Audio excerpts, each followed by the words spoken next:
Hello traders, this is Bhuneshwaran.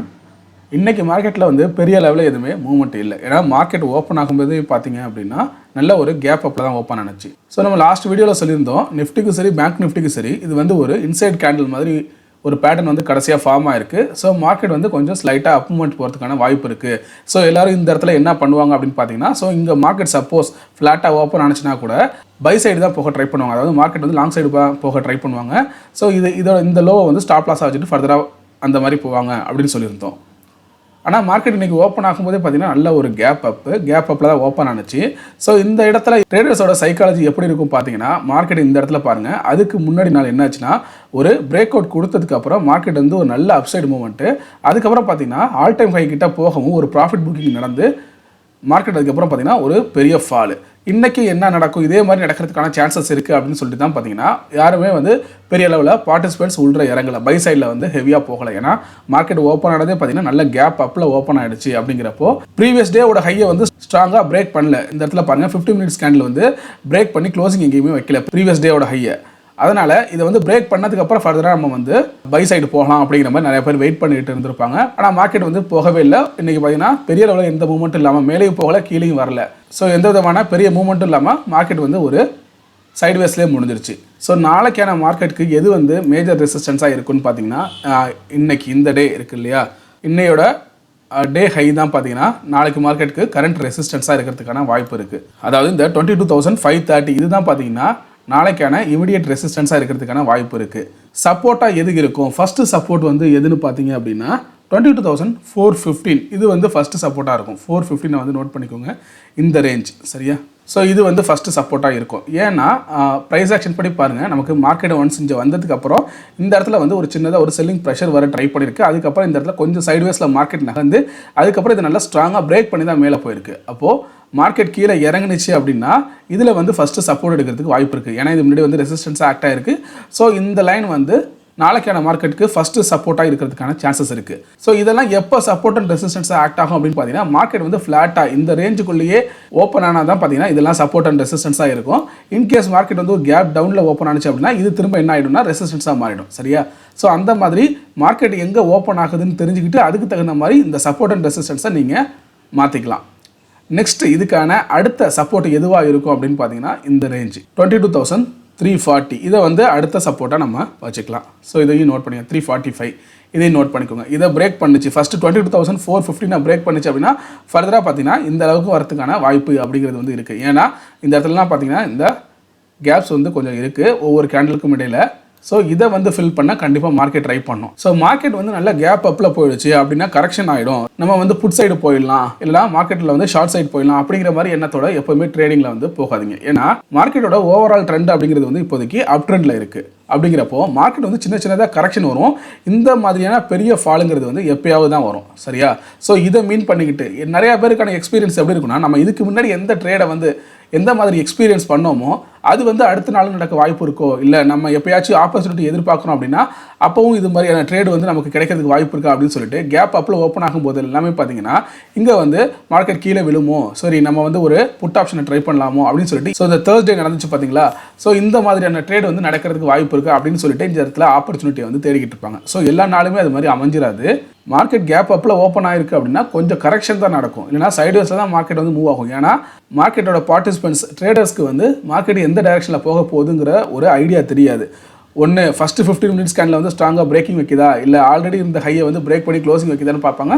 ஃபர்தராக வந்து by side போவாங்க. இல்லை இந்த இடத்துக்கிட்டே மார்க்கெட் வந்து பெரிய லெவலில் தடுமாற்றமாக இருந்துச்சு, பிரேக் பண்ணி போக முடியல அப்படின்னா சரி வெயிட் பண்ணுவோம், மார்க்கெட் வந்து எந்த சைடு போகுதோ அதுக்கு தகுந்த மாதிரி நம்ம ட்ரேட் பண்ணலாம். ரெண்டாவது மார்க்கெட்டோட ட்ரெண்ட் வந்து அப் ட்ரெண்டுங்கிறதுனால மார்க்கெட் கொஞ்சம் கரெக்ஷன் ஆகட்டும், அதுக்கப்புறம் பார்த்தீங்கன்னா இந்த புல் பேக் ட்ரேடிங்கோ இல்லை ரீட்ரேஸ்மெண்ட் ட்ரேடிங்கோ வந்து பண்ணலாம் அப்படிங்கிற மாதிரி ஒரு சில ட்ரேடர்ஸ் வந்து வெயிட் பண்ணுவாங்க. அதனால் நீங்கள் பொதுவாக வந்து மார்க்கெட்டோட ட்ரெண்ட் அப் ட்ரெண்டு அப்படின்னா எப்போல்லாம் கரெக்ஷன் ஆகுதோ அந்த இடத்துல வந்து நீங்கள் லாங் சைடு போகிறதுக்கு, அதாவது அப் சைடு போகிறதுக்கான ட்ரேடிங்கை வந்து ட்ரை பண்ணி பார்க்கணும்.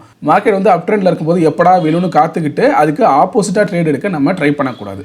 நெக்ஸ்ட்டு இந்த வீக்குக்கான சிபிஆர் வந்து எப்படி இருக்குது அப்படிங்கிறத பார்க்கலாம். ஸோ இப்போ நான் வந்து வீக்லி சிபிஆர் வந்து வச்சிருக்கேன். வீக்லி சிபிஆரை பேஸ் பண்ணி பார்க்குறப்ப நமக்கு ரெசிஸ்டன்ஸ் 1 அப்படிங்கிறது பார்த்தீங்கன்னா 22,570 இந்த 580 கிட்ட இருக்குது.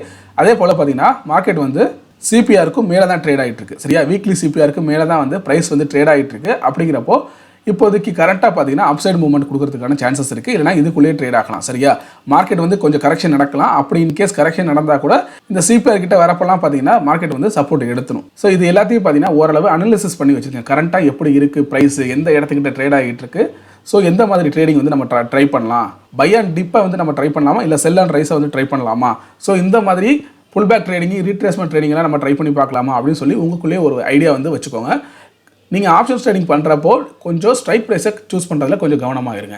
ஏன்னா இந்த மாதிரி சைட்வேஸ் மார்க்கெட் நடக்கிறப்ப என்ன ஆகும் அப்படின்னா, நீங்கள் ஓடிஎம்மில் வந்து சூஸ் பண்ண ட்ரை பண்ணுவீங்க, ஒரு நல்ல ப்ராஃபிட் பண்ணிடலாம். ஏன்னா இந்த இடத்துல வியாழக்கிழமை பார்த்தீங்கன்னா ஓடிஎம் ட்ரை பண்ணவங்களுக்குலாம் இன்கேஸ் ஹோல்டு பண்ணியிருந்தாங்கன்னா பல மடங்கு லாபம் அப்படிங்கிறது வந்திருக்கும். ஸோ அதை மீன் பண்ணிக்கிட்டு அந்த சார்ட்டை எடுத்து பார்த்துக்கிட்டு இந்த மாதிரி நம்ம ஓடிஎம்மில் ஏதாவது ஆப்ஷன்ஸ் இங்கே கிடைக்குமா அப்படின்னு சொல்லிட்டு ஓடிஎம்மில் ட்ரேட் பண்ணுறவங்க தான் அதிகமாக இருப்பாங்க. ஸோ இந்த மாதிரியான நாட்கள் வரும்போது என்ன ஆகும், இன்றைக்கி மிட் கேப் நிஃப்டிலலாம் பார்த்தீங்கன்னா ட்ரேட் பண்ணியிருந்தாங்க அப்படின்னா அவங்களுக்கு ஓடிஎம் எல்லாமே ஜீரோவாக போயிருக்கும். ஸோ லாஸ் தான் வந்திருக்கும். எல்லா நாளுமே ஒரே மாதிரி ஆப்பர்ச்சுனிட்டி கிடைக்கும் அப்படின்னு நம்ம எதிர்பார்க்கக்கூடாது. ஸோ நெக்ஸ்ட்டு பேங்க் நிஃப்டி பார்க்கலாம். ஸோ பேங்க் நிஃப்டிக்கு நம்ம ஆல்ரெடி சொல்லியிருந்தோம் இல்லையா, மார்க்கெட்டில் வந்து இன்சைட் கேண்டில் வந்து ஃபார்ம் ஆயிருக்கு. ஸோ மார்க்கெட் வந்து அப்சைட் மூவ்மெண்ட் போகிறதுக்கு வந்து சான்சஸ் இருக்குது. நம்ம என்ன சொல்லியிருந்தோம் அப்படின்னு பார்த்தீங்கன்னா, ஸோ இந்த ரேஞ்ச் வந்து ரெசிஸ்டன்ஸாக இருக்க வாய்ப்பு இருக்குது அப்படிங்கிற மாதிரி சொல்லியிருந்தோம். ஆனால் மார்க்கெட் வந்து ஓப்பன் ஆனது இந்த ரேஞ்ச் கிட்ட தான். ஸோ இது வந்து சப்போர்ட்டை திரும்ப இது வந்து சப்போர்ட்டாக மாறிடுச்சு. இதில் வந்து சப்போர்ட் எடுத்துகிட்டு மேலே போயிடுச்சு. ஆனால் இதுக்கப்புறம் பாருங்கள், இந்த ரெசிஸ்டன்ஸ் ரேஞ்சுக்கு கீழே வந்து மார்க்கெட் வரவே இல்லை. ஸோ ஃபர்தராக இதை நீங்கள் வந்து கூட எக்ஸ்டெண்ட் பண்ணிக்கலாம். மார்க்கெட் வந்து திரும்ப இன்கேஸ் இந்த ரேஞ்சு கிட்ட இதை வந்து ட்ரா பண்ணிருக்க பாருங்கள். இந்த ப்ரைஸ் ரேஞ்ச் அப்படிங்கிறது வந்து 47,490 370 இந்த ரேஞ்சுக்குள்ளே இருக்குது. சரியா, இந்த வேணா நான் வைக்கிறேன் பார்த்துக்கோங்க. அந்த ப்ரைஸோட லெவலை பார்த்துக்கோங்க. 47,430 கிட்ட இருக்குன்னு வச்சுக்கோங்க. சரியா, ஸோ எப்போல்லாம் மார்க்கெட் வந்து திரும்ப 47,430 கிட்ட வருதோ இந்த இடத்துல வந்து சப்போர்ட் எடுக்கிறதுக்கான வாய்ப்பு இருக்குது. இந்த ரேஞ்சை வந்து ஸ்ட்ராங்காக பிரேக் பண்ணாதான், அதாவது 47,370 ஸ்ட்ராங்காக பிரேக் பண்ணி க்ளோசிங் வச்சாதான் மார்க்கெட் வந்து ஃபர்தராக ஒரு ஃபால் வரும். அதுக்கப்புறம் பார்த்தீங்கன்னா இதுக்கிட்ட வந்து சப்போர்ட் எடுக்கிறதுக்கான சான்ஸ் இருக்குது. இந்த பாயிண்ட்டை வந்து நோட் பண்ணிக்கோங்க. 47,160 இல்லை 170 இதுக்கிட்ட வந்து சப்போர்ட் எடுக்கிறதுக்கு சான்சஸ் இருக்குது. ஏன்னா மார்க்கெட்டில் இவ்வளோ தூரம் கேப்ஸ் அப்படிங்கிறது வந்து ஃபில் பண்ணாமல் இருக்குது. சப்போஸ் இந்த ரேஞ்சை மார்க்கெட் வந்து பிரேக் பண்ணிடுச்சு அப்படின்னா திரும்ப ஃபர்தராக இதை நோக்கி மார்க்கெட் வந்து வரும். ஸோ இதுக்கான ரெசிஸ்டன்ஸ் எதுவாக இருக்கும் அப்படின்னு பார்த்தீங்கன்னா 47,700 இல்லைனா 750. ஸோ இது வந்து எதை பேஸ் பண்ணி சொல்கிறேன் அப்படின்னு பார்த்தீங்கன்னா, இந்த இடத்த பாருங்கள். ஸோ இந்த கேப்ஸ் இங்கே வந்து வந்திருக்கு தெரியுதா. ஸோ இந்த ஸ்விங் வந்து இந்த இடத்துல இருக்குது. இந்த ஸ்விங்கை பேஸ் பண்ணி கூட மார்க்கெட் வந்து அதோட ரெசிஸ்டன்ஸை வந்து வச்சுக்கலாம். ஸோ இதை நான் நோட் பண்ணுறேன். 47,700 இந்த 700லேருந்து 750 வரைக்கும் நோட் பண்ணிக்கோங்க. இது வந்து பார்த்தீங்கன்னா மார்க்கெட்டுக்கு வந்து ஒரு நல்ல ரெசிஸ்டன்ஸாக, மார்க்கெட் மேலே போனாலும் இது வந்து ஒரு நல்ல ரெசிஸ்டன்ஸாக இருக்க வாய்ப்பு இருக்குது. அப்போ மார்க்கெட் வந்து இதை உடைக்கல, இந்த சப்போர்ட்டை உடைக்கல அப்படின்னா இதுலேருந்து 47,750 இந்த ரேஞ்சுக்குள்ளே வந்து ட்ரேட் ஆகிறதுக்கு ட்ரை பண்ணோம். இதுக்குள்ளேயே பார்த்தீங்கன்னா ட்ரேட் ஆகிறதுக்கு ட்ரை பண்ணோம். 47,700லேருந்து 750 பிரேக் பண்ணிடுச்சு அப்படின்னா ஒரு நல்ல மூவ்மெண்ட் அப்சைடில் வந்து கிடைக்கும். சரியா, ஆனால் மார்க்கெட் கீழே வரதுக்கு பெரிய சான்சஸ் இருக்கா அப்படின்னு கேட்டிங்கன்னா இல்லை. ஏன்னா மார்க்கெட் வந்து நம்ம ஆல்ரெடி சொன்ன மாதிரி higher high higher low formation தான் வந்துகிட்டு இருக்கு. சரியா, ஸோ அதனால் மார்க்கெட் வந்து பெரிய அளவில் கீழே வரதுக்கான சான்சஸ்ங்கிறது வந்து கம்மி. நம்ம ஆல்ரெடி பார்த்தீங்கன்னா இதுக்கு வந்து ஒரு ட்ரெண்ட் லைன் வந்து ட்ரா பண்ணியிருந்தோம். ஸோ இந்த பாருங்கள், இந்த ட்ரெண்ட் லைனை நீங்கள் எக்ஸ்டெண்ட் பண்ணிங்கன்னு ஆல்ரெடி சொல்லியிருந்தோம். எப்போல்லாம் மார்க்கெட் வந்து கீழே இறங்குனுச்சு அப்படின்னா இந்த ட்ரெண்ட் லைன் கிட்ட வரப்போ சப்போர்ட் எடுக்க சான்சஸ் இருக்குது அந்த மாதிரி சொல்லியிருந்தோம். தேர்ஸ்டேவே நம்ம என்ன சொல்லியிருந்தோம் அப்படின்னா, இது வந்து ட்ரெண்ட் லைன் கிட்ட இருக்குது, அதே போல் இன்சைட் கேண்டிலும் ஃபார்ம் ஆயிருக்கு. ஸோ மார்க்கெட் வந்து அப்சைட் மூவ்மெண்ட்டுக்கு போகிறதுக்கான வாய்ப்பு அப்படிங்கிறது அதிகமாக இருக்குன்னு சொல்லியிருந்தோம். சரியா, ஸோ இப்போ இது வந்து பிரேக் கொடுத்துருக்கு. சரியா, இடத்துல பிரேக் கொடுத்து தான் மேலே வந்து ட்ராவல் ஆகிட்டு இருக்கு, கீழே வர முடியல. ஸோ இது வந்து ஒரு நல்ல சப்போர்ட்டு. அப்போது இன்கேஸ் மார்க்கெட் வந்து 47,730 கிட்ட வந்துச்சு அப்படின்னா திரும்ப வந்து சப்போர்ட் எடுத்துட்டு மேலே போகிறதுக்கான சான்சஸ் இருக்குது. ஸோ இந்த லெவல்ஸ் எல்லாத்தையுமே நீங்கள் கொஞ்சம் நோட் பண்ணிக்கோங்க. இதுக்கான வீக்லி சிபிஆர் வந்து எந்த மாதிரி இருக்குது அப்படிங்கிறத பார்க்கலாம். ஸோ இதில் வந்து நான் வீக்லி சிபிஆரை வந்து பிளாட் பண்ணியிருக்கேன். ஸோ அதில் பார்த்தீங்க அப்படின்னா இப்போ மார்க்கெட் வந்து கரண்ட்டாக வீக்லி சிபிஆரோட R1க்கு மேலே தான் ட்ரேட் ஆகிட்டு இருக்கு. சரியா, ஸோ இந்த இடத்துக்கிட்ட தான் ட்ரேட் ஆகிட்டு இருக்கு. ஸோ அப்சைட் மூவ்மெண்ட்டுக்கு தான் போக ட்ரை பண்ணுது மார்க்கெட்டு. ரெண்டாவது சிபிஆருக்கும் R1க்கும் மேலே தான் ட்ரேட் ஆகிட்டு இருக்கு. அப்போ மார்க்கெட் வந்து கரண்ட்டாக அதோட ப்ரைஸ் வந்து அப் ட்ரெண்டை நோக்கி தான் போக ட்ரை பண்ணிக்கிட்டு இருக்கு. மார்க்கெட்டோட ட்ரெண்டுக்கு அகேன்ஸ்டாக இருக்குன்னு சொல்லிட்டு நீங்கள் டவுன் சைடுக்கான ஆப்பர்ச்சுனிட்டியை எதிர்பார்த்துக்கிட்டு காத்துக்கிட்டு இருக்காதீங்க. பெரிய அளவில் ஃபால் ஆகும், ட்ரேட் பண்ணலாம் அப்படின்னு சொல்லிட்டு காத்துக்கிட்டு இருக்காதீங்க. இது வந்து இந்த மாதிரி நம்ம ஆல்ரெடி சொன்ன மாதிரி இந்த மாதிரியான ட்ரேட் அப்படிங்கிறது வந்து எப்பயாச்சும் ஒரு வாட்டி தான் நடக்கும். நம்ம இந்த ட்ரா பண்ணியிருந்தோம் பார்த்தீங்கன்னா 47,700 கிட்ட ட்ரா பண்ணியிருந்தோம் பாருங்க. இந்த லைனு இந்த ப்ரீவியஸ் வீக்கோட சிபிஆர் வந்து சிபிஆரோட R2 ரெசிஸ்டன்ஸ் 2வும் இந்த இடத்துக்கிட்ட தான் இருக்குது. சரியா, ஸோ இன்கேஸ் மார்க்கெட் வந்து இதுக்குள்ளே தான் ட்ராவல் ஆகிறதுக்கு வாய்ப்பு இருக்குது. இதை வந்து பிரேக் பண்ணி க்ளோசிங் வச்சு ஃபர்தராக அப்படின்னா ஸோ 950 வரைக்கும் போகிறதுக்கான சான்சஸ் இருக்குது. மார்க்கெட் வந்து எந்த மாதிரி ஓப்பன் ஆகுது அப்படிங்கிறத பார்த்துக்கோங்க. கேப் அப்பா இல்லை கேப் டவுனா அப்படிலாம் ஃப்ளாட்டாக ஓப்பன் ஆகுதான்னு பார்த்துக்கோங்க.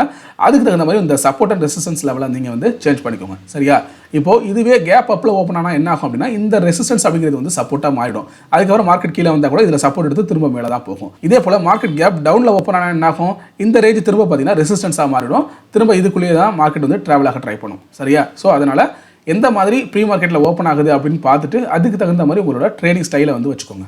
நெக்ஸ்ட்டு நாளைக்கு வந்து Fin-Niftyயோட எக்ஸ்பைரி. Fin-Niftyயோட முக்கியமான லெவல்ஸ் வந்து எதெல்லாம் இருக்க சான்சஸ் இருக்குது அப்படிங்கிறத பார்க்கலாம். ஸோ Fin-Niftyயும் பார்த்தீங்கன்னா கிட்டத்தட்ட Bank-Nifty மாதிரி தான் ட்ரேட் ஆகும்.